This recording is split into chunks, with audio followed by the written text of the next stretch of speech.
जाट को भी हिंदू बोला जाता है, और आप इधर आकर कह रहे हैं कि सब जाट ही बहुत थे। ये आप हमें इतिहास पढ़ा है ना, इसीलिए बोल रहे हैं। जो आदमी इतिहास की किताबें पढ़ेगा उसको समझ में आ जाएगी। साकेत नगर, उस साकेत नगर ये बौद्ध साम्राज्य का था, मौर्य साम्राज्य का। मौर्य साम्राज्य को जाट साम्राज्य बोलते थे। वो जाट कोई जाति नहीं है, समूह है। ये जातियां तो बाद में बनी हैं। हम खुद जाट कम्युनिटी से आते हैं, हमारे को तो कभी महसूस नहीं होगा इसमें जाट का मान सम्मान कहां से चला गया। ये उपराष्ट्रपति अगर अपनी सुरक्षा खुद नहीं कर सकते फिर वो हमारी क्या करेंगे। इसमें असल गड़बड़ क्या है, वो कम्युनिटी का सहारा ले रहे हैं। वो आरएसएस में चले जाए कोई तकलीफ नहीं है, अगर वो वास्तव में जाटों के साथ खड़े हो, किसान है तो किसानों के साथ खड़े हो। राज्यपाल सत्यपाल मलिक वो भी तो किसानों के साथ खड़ा है, जाटों के साथ खड़ा है, महिला पहलवानों के साथ खड़ा है, फिर ये क्यों नहीं खड़ा हो सकता। नमस्कार, आप देख रहे हैं तो जनता लाइव, मैं हूं आप साथ रवीना। आज मेरे साथ एक जानी पहचानी शख्सियत मौजूद है। सुभाष कुंडू जी हैं, हरियाणा से आते हैं, जींद से, और आज ये डॉक्टर रितु सिंह के धरने में आए हैं अपना समर्थन देने। हम लोग दिल्ली विश्वविद्यालय के बाहर मौजूद हैं। उधर डॉक्टर रितु सिंह का धरना चल रहा है जिसको 119 दिन आज पूरे हो गए हैं। उन्हीं को समर्थन देने के लिए, उन्हीं को सपोर्ट करने के लिए ये आज यहाँ आए हैं हरियाणा से चलकर। इनसे सारे मुद्दों पर बात करेंगे। डॉक्टर रितु सिंह के धरने को आज इन्होंने किस तरीके से देखा, क्या चीजें समझ में आई, क्या लग रहा है कि और कितना समय लगेगा न्याय पाने में, और जो बाकी मुद्दे भी राजनीति पर चल रहे हैं उन पर भी बातचीत करेंगे, क्योंकि ये भी जाट समाज से आते हैं। तो जाट समाज को लेकर काफी चीजें चल रही हैं हाल फिलहाल में। सर, सबसे पहले तो धरने की बात करेंगे। आप बाहर से देख रहे होंगे इस धरने को, आज यहाँ आए, सपोर्ट में आए हैं, कैसा लग रहा है, क्या माहौल दिखाई दिया? नहीं, ये अकेला किसी डॉक्टर रितु की लड़ाई नहीं है, ये हमारे एक सिस्टम की लड़ाई है। डॉक्टर रितु तो इस गलत सिस्टम की शिकार हुई है। हमारे देश में रोजगार लगातार तबाह किए जा रहे हैं, और खासकर उन लोगों को निशाना बनाया जा रहा है जो इस हमारे समाज में, जिसको हम मूल निवासी समाज के लोग कह सकते हैं, मूल निवासी समाज के लोगों को चुन चुनकर नौकरियों से निकाला जा रहा है। चाहे वो डॉक्टर रितु को देख लीजिए, डॉक्टर आप लक्ष्मण यादव को देख लीजिए, जितने भी रोहित वेमुला को देख लीजिए, जितने भी जो अच्छे स्टूडेंट हैं या अच्छे प्रोफेसर हैं, उन सभी को निकाला जा रहा है। वो कहीं ना कहीं सारी ब्राह्मणवादी ताकतें हैं, आरएसएस इसके पीछे खड़ी है, और संघियों को भरा जा रहा है। इनको हटाकर, यानी भारत के मूल निवासियों को हटाया जा रहा है, और जो आरएसएस के भक्त हैं, संघी हैं, जो जहरीले लोग हैं, उनको इस संस्थाओं में भरा जा रहा है। तो ये जो इनका हिंदू राष्ट्र या हिंदूवादी कार्ड है, वो उसके जबरन थोपने की कोशिश है, जबकि ये हिंदूवादी इस देश का धर्म है ही नहीं। हिंदू कोई धर्म ही नहीं है, ये भारत की न्यायपालिका ने स्पष्ट कर दिया है। जो सदियों से कहते आए हैं, जो थोपे गए शब्द है, ये हिंदू शब्द हो, सनातन शब्द है, वो बौद्ध धर्म से चोरी करके बनाया गया है। बौद्ध धर्म का शब्द है सनातन, ये हिंदूवादी शब्द ही नहीं है। देखिए, आप हरियाणा से चलकर दिल्ली आए समर्थन करने के लिए। हम लगातार देखते रहते हैं डॉक्टर रितु सिंह के धरने में पूरे राज्यों से लोग आते हैं, अपना समर्थन व्यक्त करते हैं। फिर भी 119 दिन हो गए हैं सर, लगातार यहीं बैठी हैं। इतने लोगों का समर्थन मिलने के बाद भी, इतनी भारी भीड़ आने के बाद भी कुछ मतलब एक समाधान हम बोल सकते हैं, सोल्यूशन नजर नहीं आ रहा है। ये लोग चाहते हैं कि ये लोग जो धरना यहाँ चल रहा है, ये धरना इस देश के गांव-गांव तक पहुंचेगा, हर गली तक पहुंचेगा, हर खेल खलिहान तक पहुंचेगा, और ये जन क्रांति के रूप लेगा। ये जितने भी धरने हैं, चाहे किसान आंदोलन का धरना हो, महिला पहलवानों का धरना हो, चाहे ये नू मेवात की घटना हो, मुजफ्फरनगर के दंगे हो, मणिपुर की घटना हो, 84 के सिख दंगे हो, गुजरात के दंगे हो, ये सभी को देश देख रहा है, इस देश की जनता देख रही है। इनकी हद पार हो चुकी है, जुल्म ज्यादती की हर हदें पार हो चुकी हैं। देश का मूल निवासी जाग रहा है और वो विरोध कर रहा है। और ये जो इस तरह के जो आप इन छोटे छोटे धरने मत समझो, यही धरने एक बहुत बड़े विस्फोटक होंगे, ये जन क्रांति का रूप लेंगे।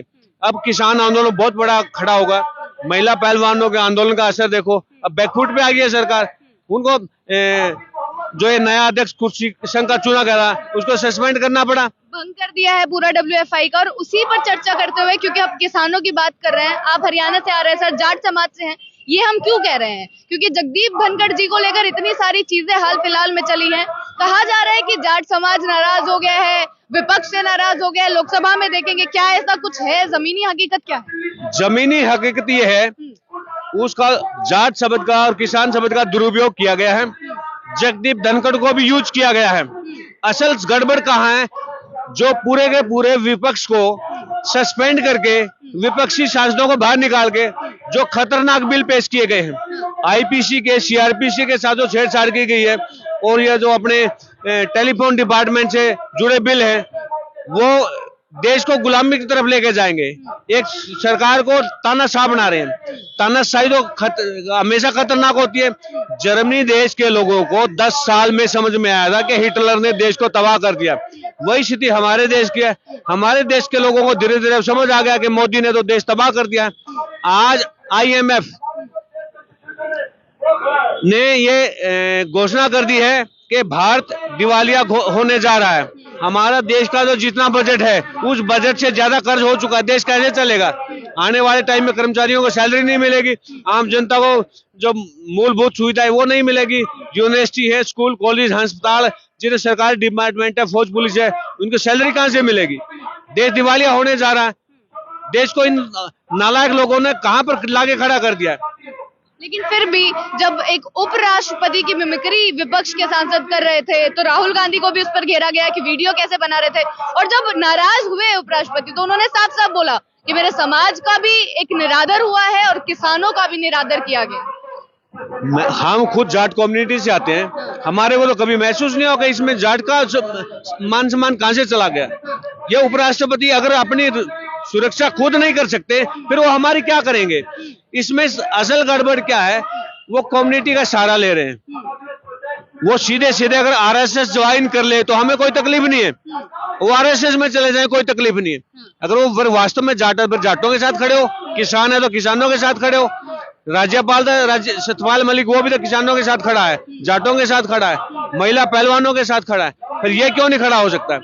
अगर जगदीप धनखड़ वास्तव में एक कमेरे का बेटा है तो कमेरे वर्ग के साथ क्यों नहीं आता? किसने रोक रखा है? बहाने क्यों बना रहे हो आप? क्या लग रहा है कब नहीं आए साथ में? ऐसा कुछ हुआ है जिससे लग रही है ऐसी चीजें? असल में ये लड़ाई आम जनता के बुनियादी मुद्दे हैं, उनको डाइवर्ट करने के लिए। अब ये राजस्थान में, मध्य प्रदेश में, छत्तीसगढ़ में EVM में गड़बड़ करके जीते। अच्छा, आप बोल रहे कि EVM में गड़बड़ हुई है? बिल्कुल गड़बड़ हुई है। EVM में गड़बड़ हुई है। तीनों राज्यों में ये हेराफेरी से जीते हैं। उसको गुमराह करने के लिए फिर इन्होंने ये यहाँ कार्ड खेला है जाट और किसान का पार्लियामेंट में। क्यों खेला जा रहा है? इसके पीछे क्या रीजन होगा कि जाटों को अब ले आया जा रहा है बीच में? अब जाटों को तो खाली मोहरा बनाया जा रहा है। जो लोकसभा में इस देश की जनता को तबाह करने के लिए जो गलत बिल लाए गए हैं और पास भी किए गए हैं, असल लड़ाई वहां है। अडानी अंबानी का कहीं नाम ना आ जाए, वहां पर ध्यान डाइवर्ट ना हो जाए। असली मुद्दों से ध्यान भटकाने के लिए उपराष्ट्रपति का दुरुपयोग किया गया है। उपराष्ट्रपति को भी सोचना चाहिए, वो अपने पद के साथ उसको गरिमा बनाए रखें। मतलब जाटों में आक्रोश नहीं है क्योंकि आप उसी कम्युनिटी से आ रहे हैं? सारे जाट नाराज हैं इस बात को लेकर। उपराष्ट्रपति से नाराज है, इस बात को लेकर नाराज? ये उपराष्ट्रपति से भी नाराज है और सबसे ज्यादा नाराजगी बीजेपी और RSS से है। बीजेपी और RSS ओछे हथकंडे क्यों अपना रही है? अगर बीजेपी में दम है, RSS में दम है, वो अपनी लड़ाई खुलेआम क्यों नहीं लड़ते? वो जाटों को क्यों मोहरा बनाते हैं? उपराष्ट्रपति को क्यों मोहरा बनाते हैं? जाटों को मोहरा बनाया जा रहा है? मोहरा बनाया गया है। जाटों का क्या लेना देना वहां? अगर मिमिक्री की है, मिमिक्री करने वाला कौन है? ब्राह्मण MP है, तो ब्राह्मणों के खिलाफ लड़ो ना। जाटों क्यों मोहरा बना रहे हो आप? डाइवर्ट मुद्दा किसको बना रहे हो? कांग्रेस को। यानी मुद्दा बीजेपी वर्सेस कांग्रेस हो जाए।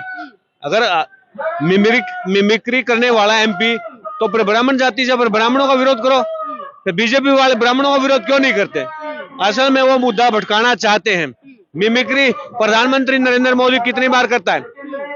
कितना बेहुदा सवाल है ये। पार्लियामेंट में खड़े होकर ये कहना कि 50 करोड़ की गर्लफ्रेंड, सोनिया गांधी को जर्सी नस्ल की गाय कहना, ममता बनर्जी को दीदी ओ दीदी कह के बकवास करना। खुद प्रधानमंत्री जी ने कितने बेहुदापन पे आ जाते हैं, कितने कटाक्ष करते हैं। वो अनुराधा चौधरी, वो अपना रेणुका चौधरी पे कितना भद्दा शब्द यूज किया था कि सुपरनखा बोला था। क्या एक पार्लियामेंट सुपरनखा है? क्या प्रधानमंत्री को बोलने की तमीज है? वो कितना बेहुदा बोलते हैं इस देश की महिलाओं के प्रति। अपनी जो खुद अपनी बीवी को छोड़कर भागा वो महिलाओं का क्या सम्मान करेगा? तो आप उस वहां से आ रहे हैं, आप हरियाणा से चलकर यहाँ आए, आपने अपने बेटे की शादी बिना रीति रिवाजों की बिना पंडित के की, वो सारी चीजें तो वायरल हुई। आज आप डॉक्टर रितु सिंह की चीजों में आए हैं। क्या क्रांति एक शुरू हो चुकी है? जिस तरीके की विचारधारा की बात हो रही है, क्या उस चीज की एक नई शुरुआत हो चुकी है? बिल्कुल, ये वास्तव में एक वैचारिक लड़ाई है।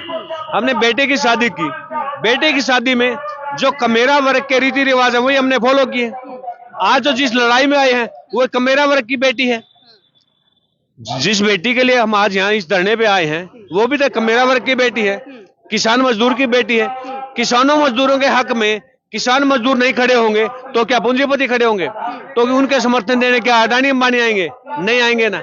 यहाँ को राष्ट्रपति, प्रधानमंत्री, उपराष्ट्रपति कोई नहीं आएगा। तो क्या यहाँ इसका समर्थन करने मोहन भागवत आएगा? नहीं आएगा। जिन ताकतों ने इनको नौकरियों से निकाला है उन ताकतों के साथ हमारी सीधी वैचारिक लड़ाई है और वैचारिक लड़ाई को हम लड़ेंगे। हम हार मानने वाले लोग नहीं हैं। आपने भाषण में एक लाइन का उपयोग किया जो हमने काफी सुना। आपने बोला कि एक तो सब जाट थे और जाट बौद्ध थे, ये थोड़ा इसको एक्सप्लेन कीजिए। हाँ, मैं वो बता रहा हूँ। ये जाट कोई जाति नहीं है, जाट जातियों का समूह है। इस देश का जितना भी एसटी, एससी, ओबीसी वर्ग है, अग्रवाल बनिया है, राजपूत वर्ग है, वो सारे के सारे जाटों में से बने हैं। जाट जातियों का समूह है, जाट एक जाति नहीं है, जातियों का समूह है। दुनिया का सबसे बड़ा, आप इसको कबीला कह सकते हो, दुनिया की सबसे बड़ी नस्ल कह सकते हो। पूरी दुनिया की बात कर रहा हूं मैं।